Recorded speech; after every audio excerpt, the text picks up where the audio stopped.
Good afternoon, grade 7s. This meeting relates to page 358 and page 359 in your Perspectives book. So I need you to please turn to your Perspectives book to page 358.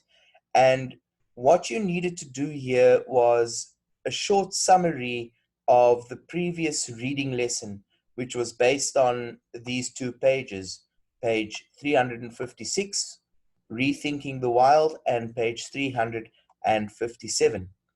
And I want to give you an opportunity, about a couple of minutes, to look at this response and also have a notepad and a pen in front of you so that you can compare your answers to the answer of the summary that you see in front of you right now. So let's have a look at the question. The question says that you need to write a summary of Rethinking the Wild. It says a summary is a concise, to the point, complete, and accurate overview of a text. It should not include a statement of your opinion or an analysis.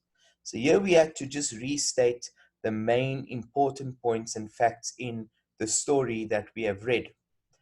So here's a possible response, and what we need to see in here are the following. It says here, the whooping crane survived mass extinctions that took place during the prehistoric times, but it was facing extinction in the mid-20th century.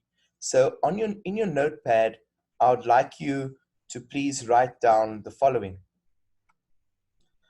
Write this down, please. The whooping crane survived mass extinctions that took place during the prehistoric times, but it was facing extinction in the mid-20th century. That is an important part of the answer. Or you could also take a screenshot. An environmental project raised a new flock of whooping cranes and planned for them to migrate to Florida. So when this whooping crane was facing the danger of extinction, people decided to build an environmental project which raised a new flock of cranes and planned for them to migrate to Florida. It was important that the cranes not become dependent on humans.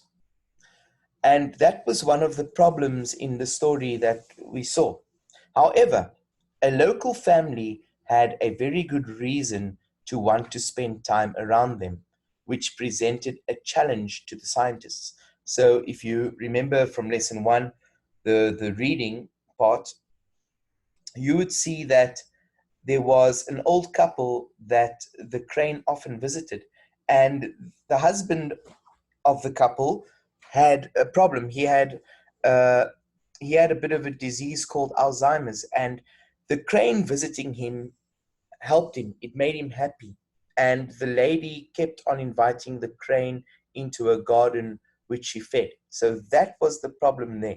So that is the summary of the text in a nutshell. So I would give you a few more minutes to continue writing down your response as a correction. The whooping crane survived mass extinctions that took place during the prehistoric times, but it was facing extinction in the mid-20th century. An environmental project raised a new flock of whooping cranes and planned for them to migrate to Florida, so in order for them to survive. It was important that the cranes not get dependent on humans. However, a local family had a very good reason to want to spend time around them, which presented a challenge to the scientists. You've got about 1 more minute to write the summary down.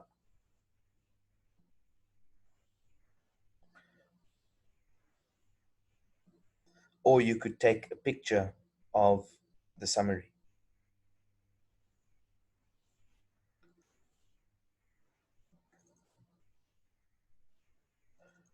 Right, grade 7s, I am going to move on now to the next page, which was the quick write questions.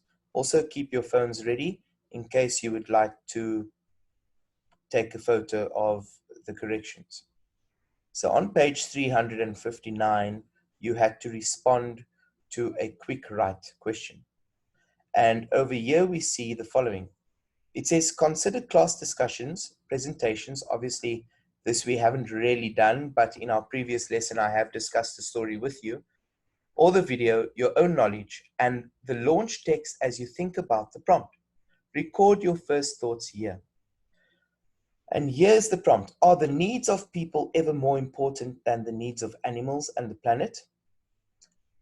We still have time to fix much of the damage the environment has sustained. People can be both the cause of the damage and the solution to the problem. If we take away what harms species, they might be able to bounce back. If we take steps to make the environment safer, we can support many different animal and plant types. Many species have already gone extinct, but though it may take millions of years, new species will evolve to replace them. So I'm going to read that question again, and now I'm going to read the answer with more of an in-depth explanation. Are the needs of people ever more important than the needs of animals and the planet? Now the response here says, we still have time to fix much of the damage the environment has sustained. We here is referring to human beings. Sustained means that the environment has gotten, like the planet, etc. People can be both the cause of the damage and the solution to the problem. Sometimes we get people who do not care about the planet, so they end up damaging the planet.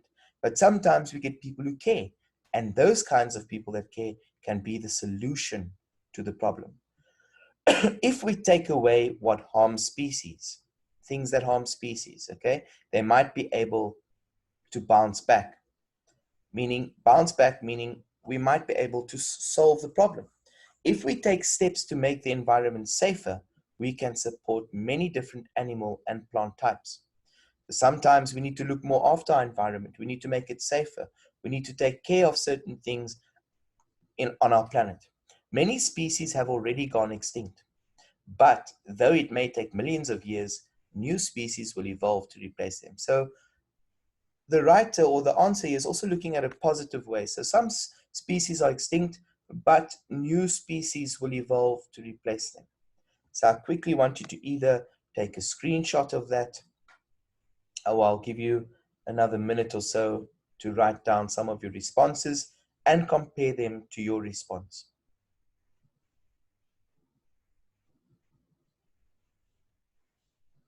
If you've got some space underneath here, you can even write it there, the correction.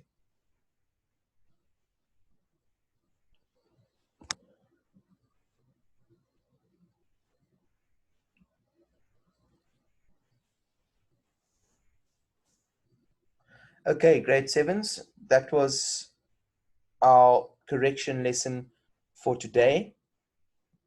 I will see you in the next lesson. Thank you so much.